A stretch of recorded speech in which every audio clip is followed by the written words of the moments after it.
Good morning વિદ્યાર્થી મિત્રો. આપણે સ્વાધ્યાયની એક્સરસાઇઝ કરવા જઈ રહ્યા છીએ. તો સૌથી પહેલા મેં જે એક્ઝામ્પલ્સ લીધા છે બધા એક સરખા ઇક્વેશન્સ આવતા હોય એવા એક્ઝામ્પલ્સ આપણે બધા સાથે કરતા જઈશું, બરાબર. અને શું ધ્યાનમાં રાખવાનું છે એક્સરસાઇઝના દાખલા ગણતી વખતે એ બધી ઇન્સ્ટ્રક્શન તમને લોકોને મેં આપી દીધેલી છે અને વિડીયોમાં શરૂઆતમાં તમે વાંચી પણ લીધી હશે. તો આ વસ્તુ તમારે ભૂલવાની નથી, જે વિડીયોના શરૂઆતમાં દાખલા ગણવા માટેની જે સૂચનાઓ છે તે, બરાબર. ચાલો, પહેલો એક્ઝામ્પલ છે આપણો સ્વાધ્યાયનો 5.5, દેટ ઇઝ ખૂબ નજીક વીંટાળેલા 800 આંટાવાળા અને 2.5 × 10⁻⁴ મીટર સ્ક્વેર આરછેદનું ક્ષેત્રફળ ધરાવતા સોલેનોઇડમાંથી પ્રવાહ આપ્યો છે. તો જે ક્વોન્ટિટી આપેલી છે એને આપણે સૌથી પહેલા લિસ્ટ બનાવીએ છીએ. તમને ખબર છે તો n જે that is capital N, that is total number of turns which is 800, એ તમને આપ્યું છે. બીજું આરછેદનું ક્ષેત્રફળ તમને આપી દીધું છે. તો a is equal to 2.5 × 10⁻⁴ metre square. Okay, પાસ થતો current that is capital I, એ પણ તમને આપ્યો છે, દેટ ઇઝ 3 એમ્પિયર. જુઓ, સોલેનોઇડ જે છે એની ડાયપોલ મોમેન્ટ હોય કે ગજિયા ચુંબકની ડાયપોલ મોમેન્ટ હોય કે વર્તુળાકાર પ્રવાહ લૂપની ડાયપોલ મોમેન્ટ હોય, આ બધાના ઇક્વેશન્સ જુદા જુદા તમને ખબર છે. તો યાદ રાખજો કે કોની ડાયપોલ મોમેન્ટ શોધવાની કઈ હોય ત્યારે કયું ઇક્વેશન વાપરવાનું છે એ તમારે ખાસ સમજવાનું છે. ઓકે, અહીંયા લખ્યું છે કે સોલેનોઇડ કઈ રીતે ગજિયા ચુંબકની જેમ વર્તશે તે સમજાવો.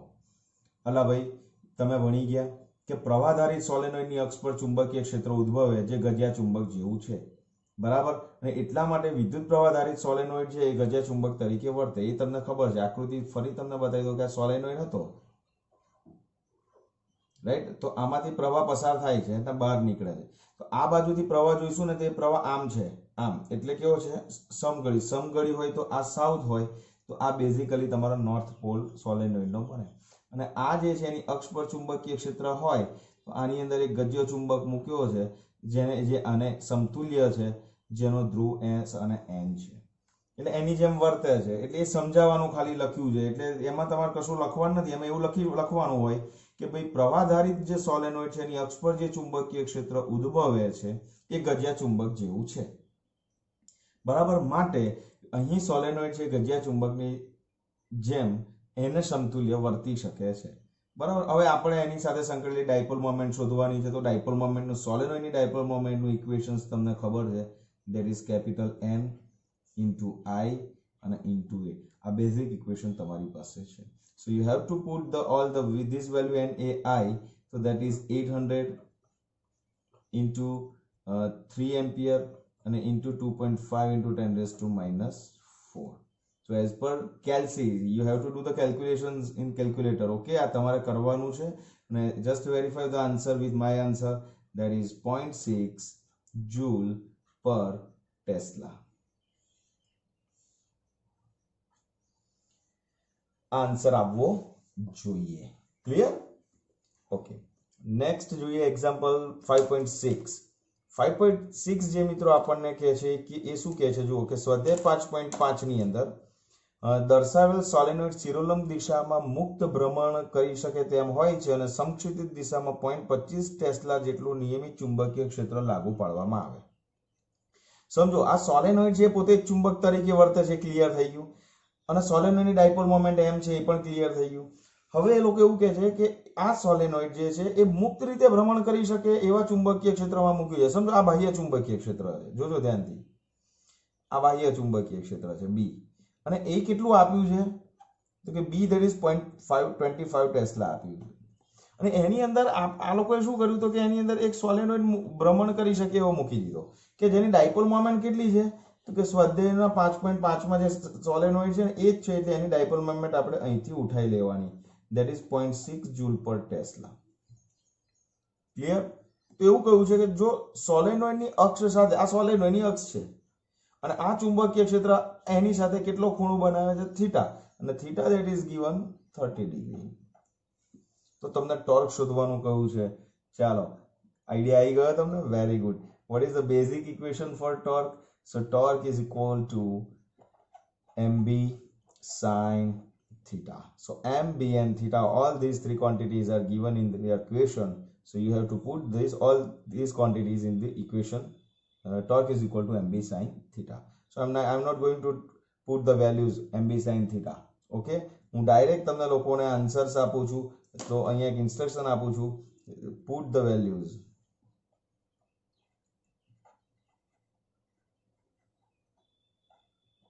in above equation. આ એક્ઝામમાં આવું લખશો ના પાછા, sir put the value in above equation, એટલે માર્ક નહીં આપે, કિંમત મૂકીને પ્રોસેસ પતાવવાની છે. આ તો તમને રિમાઇન્ડર છે, લાલ પેનથી એટલે હાઇલાઇટ કરું છું કે તમને રિમાઇન્ડ આવે કે આ કામ તમારે કરવાનું છે. ઓકે, સો ટોર્કની જે વેલ્યુ છે એ વેલ્યુ તમે અહીંયા મૂકશો તો ટોર્ક જે છે એ આન્સર આવે છે તમારો 0.075 જૂલ. આ કિંમત અહીં મૂકજો. sin 30 કેટલી થાય એ તમને ખબર છે ને કે નહીં ખબર? 1/2, બરાબર? તો એ કિંમત તમે મૂકશો તો મિત્રો આટલો આન્સર તમને આવશે. ક્લિયર? સો પોઝ કરી અને કેલ્ક્યુલેશન્સ કરતા જાઓ, લખતા જાઓ.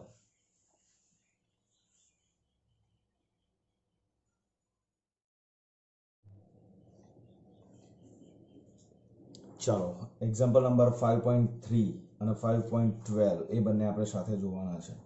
હવે 5.3 જે છે શું છે? જો એક નાના ગજિયા ચુંબકને તેની અક્ષ 0.25 ટેસ્લાના નિયમિત બાહ્ય ચુંબકીય ક્ષેત્ર સાથે 30 ડિગ્રીનો કોણ બનાવે તે રીતે મૂકતા આટલો ટોર્ક અનુભવે છે. તો ચુંબકની મેગ્નેટિક ડાયપોલ મોમેન્ટનું ઇક્વેશન કેટલું?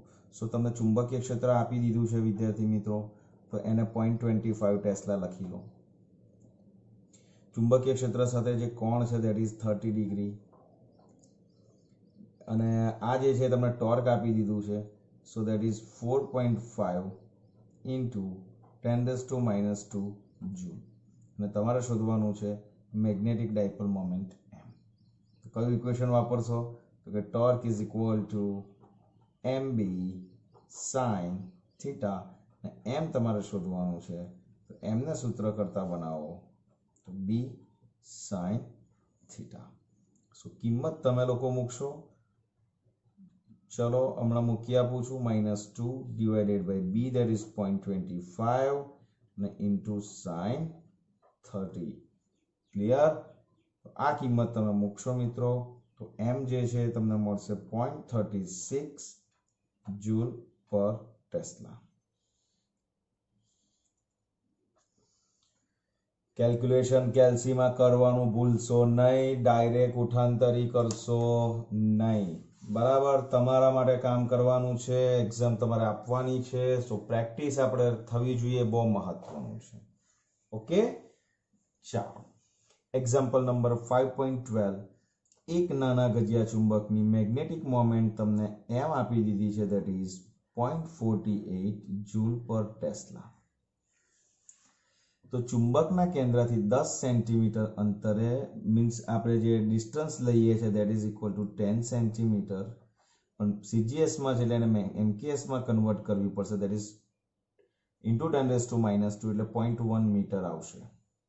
Okay, this is our R. હવે શું શોધવાનું કહ્યું છે? હવે આપણે ગજિયો ચુંબક લઈ લઈએ, પહેલા ડ્રો કરી નાખીએ. સો આ ગજિયો ચુંબક છે. Okay, this is your S and this is your and. હવે તમને ખબર છે કે ગજિયા ચુંબકમાંથી ક્ષેત્ર આ એની અક્ષ છે, અને આમાંથી ક્ષેત્ર રેખા છે, એક ક્ષેત્ર રેખાઓ આમ નીકળશે અને આમ અંદર દાખલ થશે. તો આ જે છે એ એનો લંબ દ્વિભાજક થયો, મીન્સ આ જે પોઈન્ટ છે દેટ ઇઝ પી પોઈન્ટ, અને આ જે અક્ષનું આ પોઈન્ટ છે that is your Q point. તો ક્યુ પોઈન્ટ એ અક્ષ પર છે અને આ જે છે એ લંબ દ્વિભાજક પર છે. તો શું કહ્યું? 10 સેન્ટીમીટર અંતરે ચુંબકની અક્ષ પર, એટલે અહીંયાથી 10 સેન્ટીમીટર, એટલે અહીંયાથી આર થયું અને અહીંયાથી આ પણ આર જ થયું. વિષુવવૃત્ત રેખા પર અથવા ચુંબક વડે ઉત્પન્ન થયેલા ચુંબકીય ક્ષેત્રની દિશા અને મૂલ્ય શોધો. ક્લિયર? દિશા અને મૂલ્ય બંને લેવાના છે. તો સૌથી પહેલા આપણે અક્ષ પર જોઈએ. જુઓ, પહેલું અક્ષ પર. હવે અક્ષ પર ચુંબકીય ક્ષેત્ર જે છે ને મિત્રો, એ તમને ખબર છે કે અક્ષ પર ચુંબકીય ક્ષેત્ર માટેનું equation B that is equal to μ0/4π, અને અક્ષની અંદર 2 આવે એટલે યાદ રાખો that is twice m divided by r cube. આ આપણને ખબર છે ઇક્વેશન.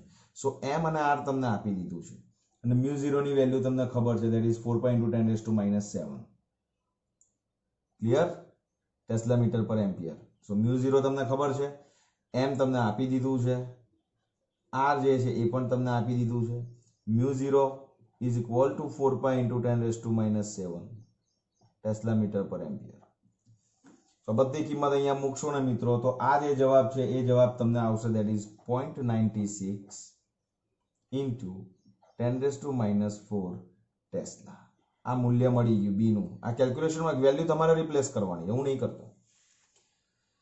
અને આપણી બધી એક્સરસાઇઝમાં હવે આ પેટર્ન કોમન રહેશે. હું તમને ગાઈડ કરીશ ને લઈ આવીશ છેક સુધી, પણ કિંમત મૂકીને કામ તમારે કરવાનું છે, એટલે પ્રેક્ટિસ થાય આપણી, બરાબર? સો 0.96 ઇન્ટુ 10⁻⁴ ટેસ્લા આન્સર આવવો જોઈએ. ઓકે, હવે તમને શું કહ્યું કે અક્ષ પર તમને અહીંયા મૂલ્ય તો શોધવાનું કોઈ, પણ દિશા પણ શોધવાની કહી. ચાલો હવે દિશા શોધો. આ પોઈન્ટ ઉપર સપોઝ અહીંયા આવશે તો અહીંયા ચુંબકીય ક્ષેત્ર કઈ તરફ આવશે? આ તરફ, રાઈટ? હવે આ દિશા એટલે કોની થઈ તમારી? આ દિશા એટલે કઈ થઈ? વિચારીને મને જવાબ આપો. તો દેટ ઇઝ S2N થઈ. આમ ડિરેક્શન એટલે S2N. અને અહીંયા જ્યારે લંબ દ્વિભાજક પર શોધીશું તો ક્ષેત્ર રેખા તમે જુઓ આમ આવશે, આમ આવશે. તો અહીંયા ચુંબકીય ક્ષેત્ર આ તરફ આવશે, દેટ ઇઝ N2S. ઓકે, એટલે અહીંયા જે ડિરેક્શન છે આપણે S2N તરફ થશે, આવું લખી દેવાનું. અને નંબર 2, વિષુવવૃત્ત રેખા ઉપરનું ઇક્વેશન.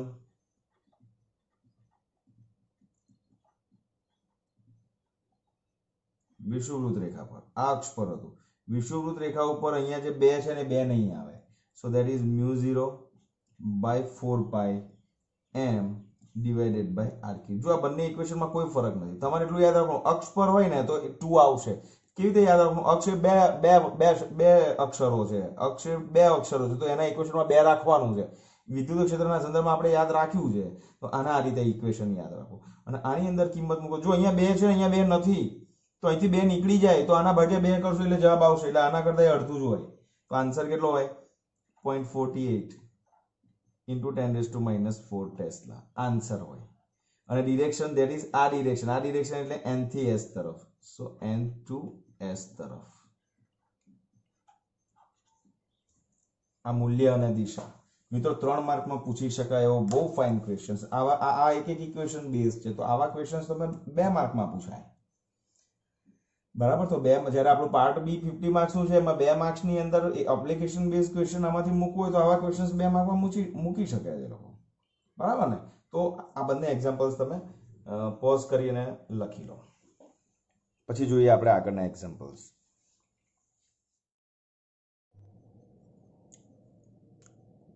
ચાલો, example number 5.4. Magnetic moment m આપી દીધી છે. તો સૌથી પહેલા તમારે લિસ્ટ બનાવી દેવાનું. અહીંયા જગ્યા છે એટલે અહીંયા બનાવું છું. m is equal two 0.32 joule પર ટેસ્લા. અને એક ગજિયા ચુંબકને કેટલું ચુંબકીય ક્ષેત્ર છે? તો કે b that is equal two 0.15 tesla ના નિયમિત ચુંબકીય ક્ષેત્રમાં મૂક્યો છે. જો ગજિયો ચુંબક આ ક્ષેત્રના સમતલમાં મુક્ત રીતે ભ્રમણ કરી શકે તેમ હોય તો તેની કઈ દિશામાંની ગોઠવણી સ્થિર અને કઈ અસ્થિર સંતુલન દર્શાવશે? તો તમને ભણી ગયા છો, ડિટેલમાં થિયરી ભણાવી દીધી છે. ચુંબકીય ક્ષેત્રમાં મૂકેલા ડાયપોલ પર લાગતા ટોર્કની વાત છે. એ ટોપિક વિડીયો ફરી એકવાર લઈ લેજો. એની અંદર મેં વિશિષ્ટ કિસ્સાઓ તમને લોકોને બતાવ્યા છે કે એ સ્થિતિ ઉર્જા અને ટોર્કના વિશિષ્ટ કિસ્સાઓ માટે તમારે યાદ રાખવાનું છે કે સ્થિર એટલે સંતુલન અવસ્થા. તો એ જ્યારે તમારે શોધવું હોય તો તમે એવું લખી શકશો કે સ્થાયી સંતુલનમાં અથવા તો સ્થિર સંતુલન માટે m અને b સમાંતર હોવાથી થીટા જે છે એ તમારો 0 ડિગ્રી થાય. તો પતી ગયું. ઇક્વેશન સ્થિતિ ઉર્જાનું તો આપણી પાસે બેઝિક ઇક્વેશન છે, u is equal to minus m b cos theta, right? તો minus m means what? Minus m એટલે તમારે કિંમત મૂકવાની -0.32 ઇન્ટુ b that is 0.15 અને cos 0 ડિગ્રી, ને cos 0 degree that is 1.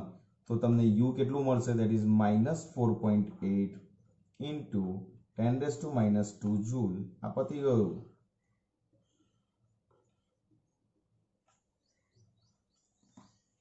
Clear? હવે અસ્થિર સંતુલન માટે તમને પ્રતિ સમાંતર યાદ રાખો. બરાબર. તો અસ્થિર સંતુલન માટે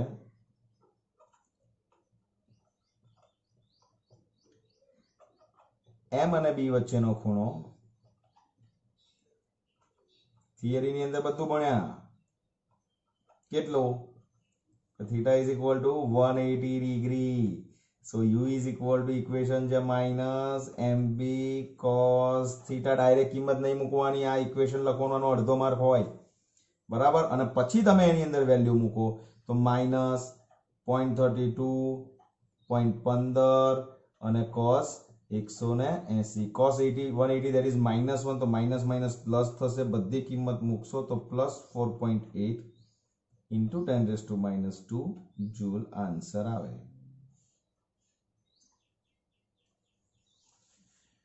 ક્લિયર? તો 5.4 ની અંદર આટલા બે ઇક્વેશન્સ તમારે લખી અને તમારું કામ તમારે કમ્પ્લીટ કરવાનું છે. બોલો, કઈ તકલીફ નથી ને? ફાઇન.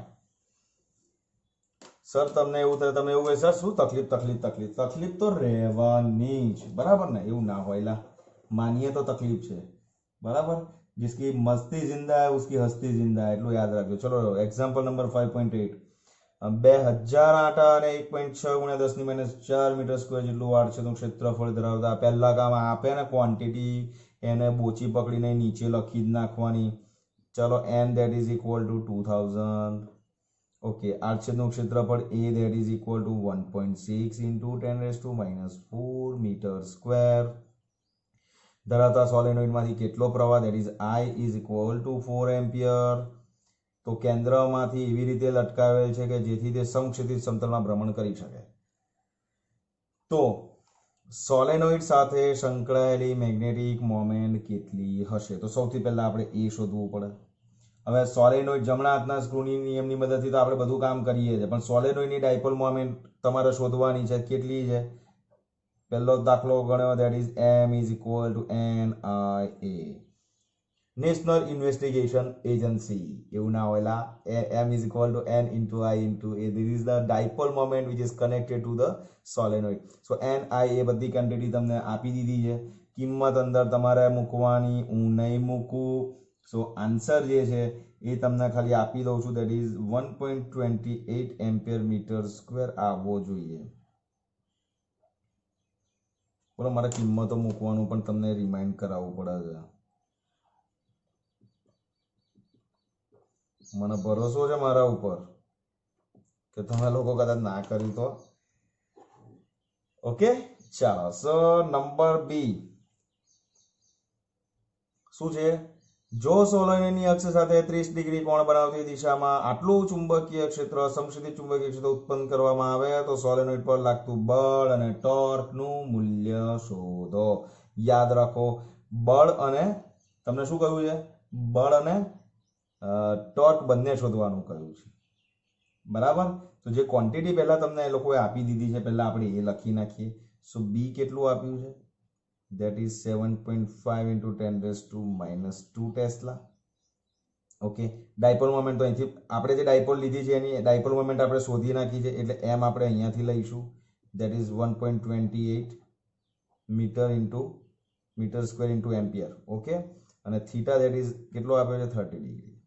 ચાલો, જો નિયમિત ચુંબકીય ક્ષેત્રની અંદર ડાયપોલને મૂકીએ તો એના ઉપર લાગતું કુલ પરિણામી બળ હંમેશા શૂન્ય હોય. કેવી રીતે? તો કે આ તરફ ચુંબકીય ક્ષેત્ર હોય તો આ બંને બિંદુ પાસે બળ ક્ષેત્રની તીવ્રતા સમાન હોય. ક્ષેત્રની તીવ્રતા સમાન હોય તો ફોર્સ લાગે પણ ઓપોઝિટ ડિરેક્શનમાં લાગે, અને ઓપોઝિટ ડિરેક્શનમાં લાગશે તો શું થશે? પરિણામી બળ 0 થશે, બરાબર. એટલે તમારે અહીંયા સિમ્પલ બી ની અંદર પહેલા એ લખવાનું, નિયમિત ચુંબકીય ક્ષેત્રમાં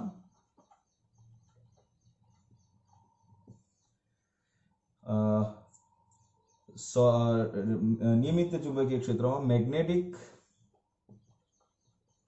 ડાયપોલ, અહીંયા ડાયપોલ મેગ્નેટિક ડાયપોલ તરીકે કોણ આપ્યું છે તમને? સોલેનોઇડ આપ્યું છે. એટલે આપણે અહીંયા કૌંસમાં તમને લખી આપીએ છીએ કે સોલેનોઇડ. આ મેગ્નેટિક ડાયપોલ વડે અનુભવાતું બળ શૂન્ય હોય. પાછું જોજો અનિયમિત ચુંબકીય ક્ષેત્ર હોય તો ના હોય. ક્લિયર? એટલે આ અહીંયા શબ્દ આપ્યું છે આપણને ખાસ. ધીસ ઇઝ નિયમિત. અનિયમિત હોય તો બદલાઈ જાય. ચલો બીજું શું શોધવાનું છે? ટોર્ક શોધવાનું છે. ટોર્ક શોધતા તો દોસ્ત તમને લોકોને આવડે છે. કયું equation? mb sin theta. So m that is 1.28, b that is 7.5 theta is equal to sin 30. So this અંદર મૂકી દઈશું શું આવશે જવાબ? તો that is 0.048 joule. કિંમતો મૂકવી. ये सब एक्सरसाइज में देखने वाला हूँ. एक बात समझ लो आप सब.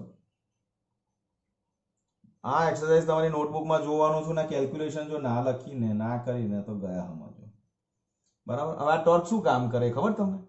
ભણી ગયા ને? ટોર્ક એ ડાયપોલને ક્ષેત્રને સમાંતર લાવવાનો પ્રયત્ન કરે. અને જ્યારે ક્ષેત્રને સમાંતર ગોઠવાઈ જાય એટલે ટોર્ક પણ 0 થઈ જશે. ઓકે? ફ્રીક્વન્સી ભણાઈ છે ને કે દોલનો કરે પછી ધીરે ધીરે ધીરે ક્ષેત્રને સમાંતર ગોઠવાય. એટલે જરૂરી નથી આ ડાયપોલને આમ મૂકીશું 90 અહીંથી છોડી દઈશું તે આમ થશે. પણ લાવવાનો પ્રયત્ન તો અહીંયાથી શું કરે છે? ક્ષેત્રને સમાંતર. પણ પેલું ટોર્ક એને આમ બી લઈ જાય છે. તો આ પુનઃસ્થાપક ટોર્ક, આ ટોર્ક શું કામ કરશે? એને પાછું અહીંયા સમાંતરમાં લાવવાનો પ્રયત્ન કરશે. તો આ આમાં થયા કરશે. ધીરે ધીરે ધીરે ધીરે ધીરે ધીરે સો ટોર્ક ગોઈંગ ટુ બી 0. બરાબર? After some time. ઓકે? સો અત્યારે ટોર્ક જે છે આપણને આટલું મળશે. બરાબર? તો ચાલો લખી લો.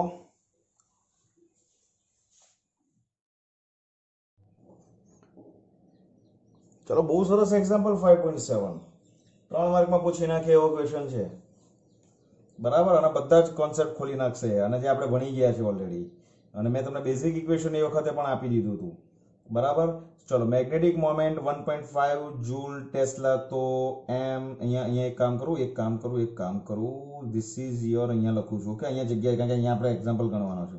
સો મેગ્નેટિક મોમેન્ટ એમ કેટલું આપ્યું છે? ધેટ ઇઝ 1.5 જૂલ પર ટેસ્લા. આ લખી નાખો. ચુંબકીય ક્ષેત્ર બી તમને આપી દીધું છે, ધેટ ઇઝ 0.22 ટેસ્લા. આ લખી નાખો. હવે જુઓ, મેગ્નેટિક મોમેન્ટ આટલું ધરાવતો ગજ્યો ચુંબક નિયમિત ચુંબકીય ક્ષેત્રમાં એક રેખસ્થ થયેલો છે. એટલે ક્ષેત્રના સમાંતર ગોઠવાયેલો છે. એક રેખસ્થ એટલે ક્ષેત્રના સમાંતર ગોઠવાયેલો છે. યાદ રાખજો. એટલે ક્ષેત્રને સમાંતર હોય તો પ્રારંભિક કેટલું થઈ ગયું? એનો કોણ 0. હવે જુઓ, બાહ્ય ટોર્ક દ્વારા કેટલું કાર્ય કરવું પડે કે જેથી તેની મેગ્નેટિક મોમેન્ટ 1 ક્ષેત્રને લંબ દિશામાં અને 2 ક્ષેત્રની દિશાથી વિરુદ્ધમાં ગોઠવાય. એટલે પહેલા આપણે એ જે છે ને એની અંદર બે પોર્શન, એની અંદર પણ આપણે બે છે, 1 અને 2. તો એની અંદર પહેલા એક વસ્તુ સમજો કે એક રેખસ્થ છે એટલે પ્રારંભિક કોણ θ1 that is equal to 0 degree A common થઈ ગયું. બરાબર? હવે એની અંદર પહેલું ક્ષેત્રને લંબ. તો ક્ષેત્રને લંબ દિશા માટે θ2 અંતિમ કોણ કેટલો થઈ જશે? 90 ડિગ્રી. તો હવે તમને ઇક્વેશન ખબર છે, W is equal to mb કૌંસમાં cos θ1 minus cos θ2. ચાલો કિંમત મૂકતા આવડશે. m આ રહ્યું, b આ રહ્યું, θ1 0, θ2 90. ઓકે? ક્લિયર? જવાબ તમારે લાવવાનો છે અને એ જે જવાબ છે એ તમારો આવશે, ધેટ ઇઝ 0.33 જૂલ. ચાલો હવે નંબર 2, ક્ષેત્રની વિરુદ્ધ દિશામાં.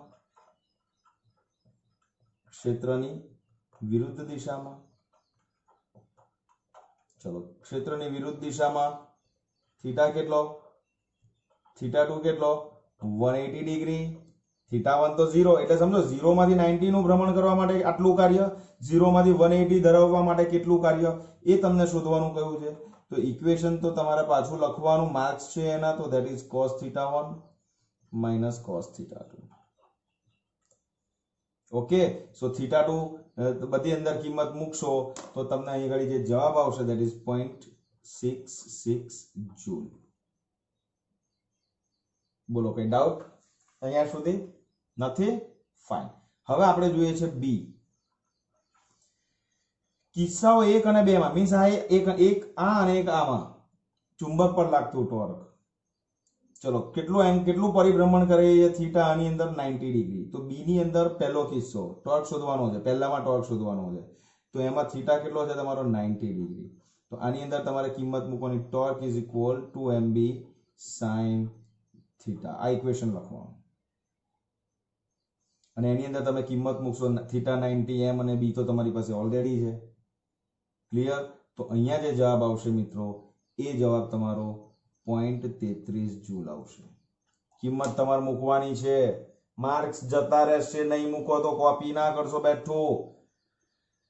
ક્લિયર થાય છે? આ હું તમારા માટે એટલે રાખું છું કે તમને પ્રેક્ટિસ થાય. એક્ઝામમાં તમારે પરફોર્મ કરવાનું છે, મારે નહીં જવાનું. બીજામાં થીટા કેટલો છે? That is 180 degree.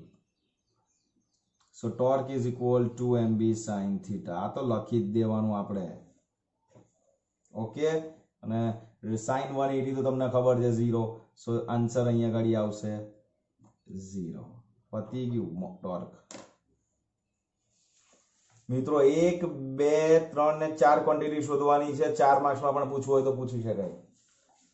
દરેકનો એક એક માર્ક, પણ દરેક વખતે ઇક્વેશન લખવા જરૂરી છે. આ દાખલા તરીકે આ ક્વેશ્ચન 4 માર્કમાં પૂછાય તો અડધો માર્ક ઇક્વેશનનો, અડધો માર્ક પ્રોસેસ કરી કિંમત મૂકીને આન્સર લાવવામાં. તો 1 2 3 4 એવી રીતે મળી. એટલે ટોટલ અડધા માર્કનું 8 પ્રકારનું બાયફર્કેશન થાય. તો અહીંયા ઇક્વેશન એક જ વાર લખશો તો માર્ક ના મળે. ક્લિયર? તો આટલી વસ્તુ તમારે ખાસ ધ્યાન રાખવાની છે. બોલો, કઈ તકલીફ અહીંયા સુધી નથી? ફાઇન. 5.9 16 આટા અને 10 સેન્ટીમીટર ત્રિજ્યા ધરાવતું એક વર્તુળાકાર ગૂંચળું આટલા વિદ્યુત પ્રવાહ ધરાવે છે. પહેલા તો રકમ વાંચતા જાઓ, હું મારી રીતે કિંમતો લખતો જાઉં છું.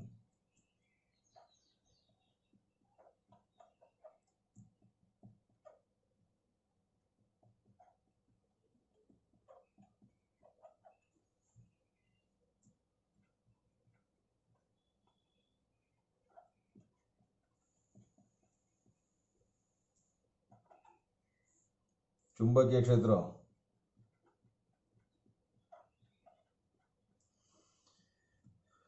બાહ્ય ચુંબકીય ક્ષેત્રને લંબરૂપે છે. એટલે ચુંબકીય ક્ષેત્ર આમ હોય ને તો ગૂંચળું આમ છે. હવે ક્ષેત્રની દિશાને લંબ અને ગૂંચળાના સમતલમાં રહેલી અક્ષને અનુલક્ષીને ગૂંચળું મુક્ત ભ્રમણ કરી શકે છે. છોડ દઈશું તો દોલનો કરવાનું જ છે, તમને ખબર છે. તે તેની સ્થિર સંતુલિત સ્થિતિની આસપાસ 2 સેકન્ડ ઇનવર્સ આવૃત્તિથી દોલનો કરે. That is new is equal two 2 second inverse. તો ગૂંચળાની તેની ભ્રમણ અક્ષને અનુલક્ષીને જડત્વની ચક માત્રા I શોધવાની છે. ક્લિયર? હવે તમને ખબર છે દોલનોની આવૃત્તિ જે ફ્રીક્વન્સી છે એ ન્યુનું ઇક્વેશન તમને લોકોને મેં તારવીને આપ્યું છે 1/2π √mb/I. ઓકે, હવે તમારે I શોધવાનું છે તો I ને સૂત્ર કરતા બનાવવો પડે. I ને સૂત્ર કરતા બનાવવો હોય તો બંને બાજુ તમારે વર્ગ લેવો પડે. તો અહીંયા આવશે ν² is equal to 1/4π² mb divided by I. હવે I ને સૂત્ર કરતા બનાવો તો I that is equal to 1/4π² અને into mb. સો અહીંયા b અને અહીંયા હું m. આ આપણું ઇક્વેશન I નું થયું. જો I ઇક્વલ ટુ શું થશે? mb છેદમાં 4π². હવે તમે જુઓ કે b આપ્યું છે, યસ b આપ્યું છે. ઓકે, ન્યુ આપ્યું છે, યસ ન્યુ આપ્યું છે. બટ સ્મોલ m નથી આપ્યું. ડાયરેક્ટ નથી આપ્યું. તો સ્મોલ m તમારે પહેલા શોધવું પડશે. તો ગૂંચળું જે છે એની ડાયપોલ મોમેન્ટનું ઇક્વેશન તમારી પાસે તમને ખબર હોવું જોઈએ. શું છે? તો કે ગૂંચળાની dipole moment m is equal to, યાદ છે ઇક્વેશન? બોલો, n i a. એ તો આપ્યું નથી એટલે n i a એટલે πr². સો સ્મોલ m ની વેલ્યુ અહીંયા મૂકવાની. સમજ પડી? તો સ્મોલ n ની વેલ્યુ તમે અહીંયા મૂકો આ I ના ઇક્વેશનમાં. તો I નું જે ઇક્વેશન મળે એ આપણે અહીંયા લખીએ છે કે અહીંયા લખું છું અહીંયા લખું છું. ચલો, I is equal to m ની વેલ્યુ અહીંયા આપી છે, મૂકી દો n i pi R square આ એમ ઇન્ટુ બી અને છેદમાં 4 પાઈ સ્ક્વેર ન્યુ સ્ક્વેર. હવે એક એક પાઈ કેન્સલ થશે તો આઈ નું આપણને જે ઇક્વેશન મળે છે that is N I B R square છેદમાં 4 એઝ ઇટ ઇઝ પાઈ એક એક કેન્સલ તો ધેટ ઇઝ 4 પાઈ અને new square as it is. ચલો બધી ક્વોન્ટિટી આપી દીધી. આની અંદર તમારે કિંમત મૂકવાની, આની અંદર આ બધી કિંમત અહીંયા મૂકવાની અને જડત્વની જે ચાક માત્રા છે એ જડત્વની ચાક માત્રા તમને મળવી જોઈએ that is 1.2 into 10 raised to minus 4 kg metre square. આ આન્સર છે મિત્રો. તમારે કિંમત મૂકવાની એટલે આ આન્સર સાથે તમારો આન્સર વેરીફાઈ કરવાનો. સી બતાવી દઉં. એન આ રહ્યું, આઈ આ રહ્યું, બી આ રહ્યું, આર આ રહ્યું, ન્યુ આ રહ્યું, બધું જ આપી દીધું છે અને જડત્વની ચાક માત્રા શોધવાની છે. ક્લિયર? સો આ આઈ જે છે વિદ્યુત પ્રવાહ છે એટલું ખાસ યાદ રાખજો, ભૂલ ના થાય. ઓકે, અને જડત્વની ચાક માત્રા છે તો જડત્વની અહીંયા વિદ્યુત પ્રવાહ છે તો જડત્વની ચાક માત્રા આપણે ઇક્વેશનમાં અહીંયા પણ આયા જ રાખ્યું છે. ઓકે, કઈ વાંધો નહીં, તમને ખ્યાલ આવી ગયો હશે એટલે કોઈ ઇશ્યુ નથી. બરાબર, તો આટલું કામ તમારે ખાસ કરવાનું છે. તો કિંમત મૂકીને જવાબ લાવી દેજો. ઓકે.